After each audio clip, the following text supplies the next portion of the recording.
I remember a year ago, you appeared in Parliament and promised Parliament and the people of Kenya that you would be exploring PPP as a model, an alternative model of financing huge infrastructural projects. I do know there was some work on Adani at the airport.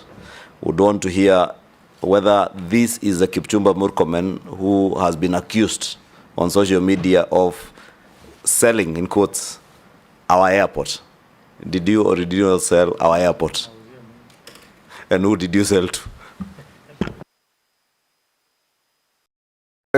Junet as well. Mr. Speaker. Yes. I have taken note that the CS nominee, last time we vetted him here under your chairmanship, and I've seen he has just come with the same suit that he came with that time.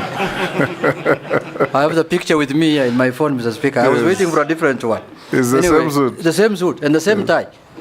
I was looking for something else. Maybe that's his attire of luck. Yeah, that's what I'm seeing, Mr. Speaker. Maybe the people who live in the valleys of Elgeyo Marakwet told him, if you want to get approval, just take that suit and that tie. Yes. Anyway, Mr. Speaker, the question I want to ask him is that one is about this Ministry of Sports. I wanted to ask him that about protection and growth of local content. What measures will you take to protect Kenyan artists from plagiarism? Then how is the government going to assist local artists, local creatives in achieving 60% of content for local broadcast? How will you ensure that all Kenyans, including those who do not have access to TV, can consume our local content? How will you achieve that? And lastly, Waziri, from your previous office, please put it very clear to this committee. What is this matter of Adani and Jomo Kenyatta Airport? When did you travel to India? Whom did you go? What is the content of the letter? Everything. We want to know whether the Jomo Kenyatta Airport is still Kenyan Airport or it is now Mumbai International Airport. Please. Mr. Speaker, I want to say that on the PPP issue of the airport, PPP is a very important concept of developing our infrastructure. You know that, Mr. Speaker, as I said earlier, on the road of Rironi-Mau Summit, already the previous government had committed itself on the PPP. Unfortunately, the contractor they worked with was not willing to ensure that there is no transfer of guarantee to the people of Kenya. That is the reason why we are terminating the contract. Otherwise, the road would have started if they had accepted not to transfer that burden to the people of Kenya. We are redoing that PPP because of that. Mr. Speaker, for the airport, I want to be very clear, Mr. Speaker, to the people of Kenya. I have not, and I do not have the capacity to enter into any PPP as a person, as a cabinet secretary. And I have not in any way sold the airport. Mr. Speaker, the truth of the matter is this. The president has said this publicly. The PCS has said this publicly. PPP, the people of Kenya need to be taken through the process of PPP. A PIIP proposal, which is the case of Jomo Kenyatta International Airport, that is privately initiated proposal. Mr. Speaker, which is part of PPP. Mr. Speaker, is not the first one. The first PIIP, Mr. Speaker, in this country was the expressway. The expressway was through a PIIP. The government evaluated it. They found a proper contractor. Now we have expressway with a contract period of 30 years, transferable back to the people of Kenya once the road is used and maintained. Mr. Speaker, the difference between the expressway and the airport is that there was a proposal. And this is not just one proposal. People keep coming with proposals. Some are serious, some are not serious. Some you invite them to come for meetings, they don't come.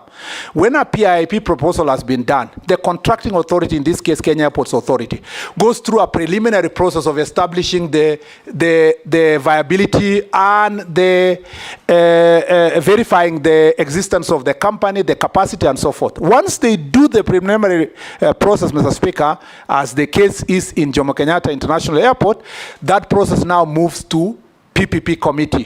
PPP's directorate in the ministry, in the treasury. That process has not even reached the treasury yet.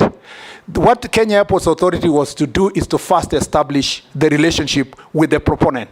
Now, they have reached a certain threshold now that they should be able now to do public participation and stakeholder engagement, after which they will send the report to PPP's committee. The PPP directorate will move it back to the contracting authority. The contracting authority will write to the ministry. The ministry, the cabinet secretary in charge of transport, when the time comes, will write to the attorney general. The attorney general will go through it. Mr. Speaker, if he agrees, also it is forwarded to the treasury minister. The minister, if he agrees, you do a CAB memo. And you know, Mr. Speaker, you have worked in government. A CAB memo will be circulated to among the parties. It's tabled in the cabinet. And if the cabinet agrees, they pass it. So for someone to wake up one morning and say all such an elaborate process would have involved one individual, let alone even one agency. A PPP process is a collective process of government. And I want to assure the people of Kenya that your assets are safe. Jomo Kenyatta International Airport is safe.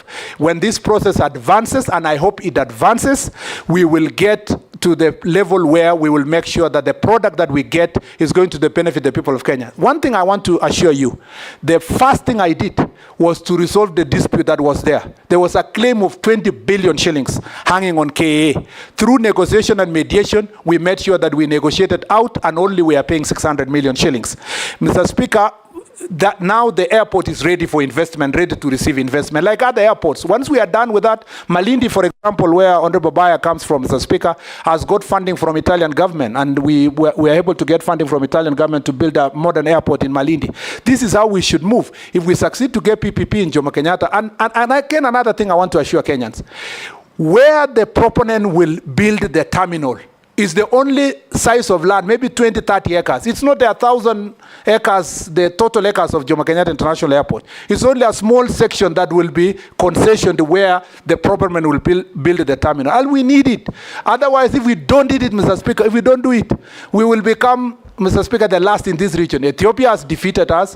Rwanda is about to complete their airport. Tanzania has improved theirs. Even Uganda have a better airport. Even Entebbe is looking more presentable. The same Kenyans who are talking about leaking roofs, drainage systems, Mr. Speaker, very bad infrastructure. CS nominee should be able to support that process. Nominee. Yes, Mr. Speaker. You're just confirming one thing. Yes. Even the president lamented that the weakest link in his government was public communication. You seem to have all the facts, but nobody has been told. Mr. Speaker, despite the fact that PCS has said, despite the fact that the presidents were communicated, but remember this issue. It came because of the storm. But if it was explained along the way as you went about these things, the public would have understood you better. Let me absolve the KA for this reason. This is a proposal of March. Honorable of March. Yes. I think what we just need to we have to admit that we were bad communicators.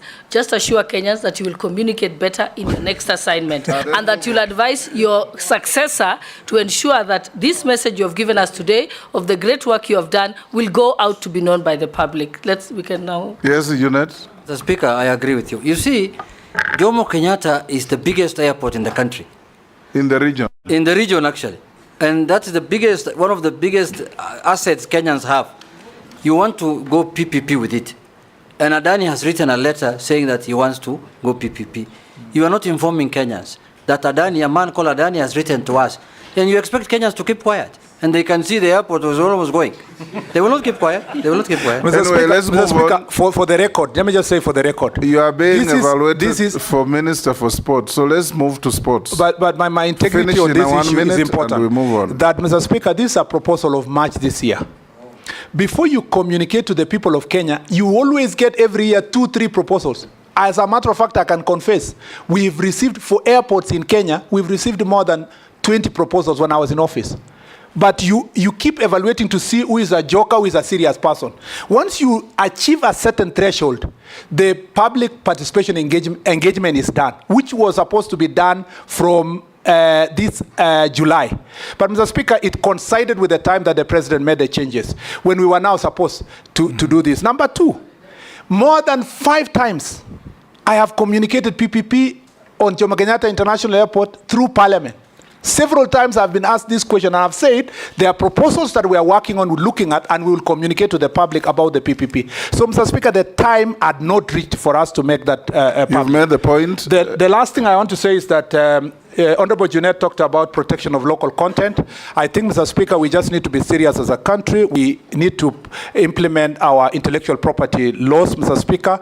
I know that we have institutions in place, Kenya Copyright Board, Kenya Industrial Property Institute. We have also, Mr. Speaker, Anti-Counterfeit Agency, which I served as the first board member, who are supposed to do enforcement. I think that needs to be done. Suffice to note, Mr. Speaker, that is not within my ministry. It is in the Arts and Culture Department in the Ministry of Gender, Mr. Speaker. Mr. Speaker, also in the terms of local content, I totally agree with Honorable Junet. We need to bring Citizen TV and Royal Media have a product that they try to support local content. Mr. Speaker, they want to go the same way with Sony Studio, Universal Studios, and so forth. We need to support more of the same of local companies that are going to take local content, air them, and, Mr. Speaker, pay our artists across the country. And this 60% local content is easily achievable if we find ways of engaging them. And I think what I have had for the short period after my nomination, I have engaged the sector. Many people think that this is one sector that has never had proper public participation. The people have the ideas, the stakeholders have the ideas. It needs just a leadership that is listening, and I'm going to listen to them, and we work together towards achieving this 60% local content. Members, one question each.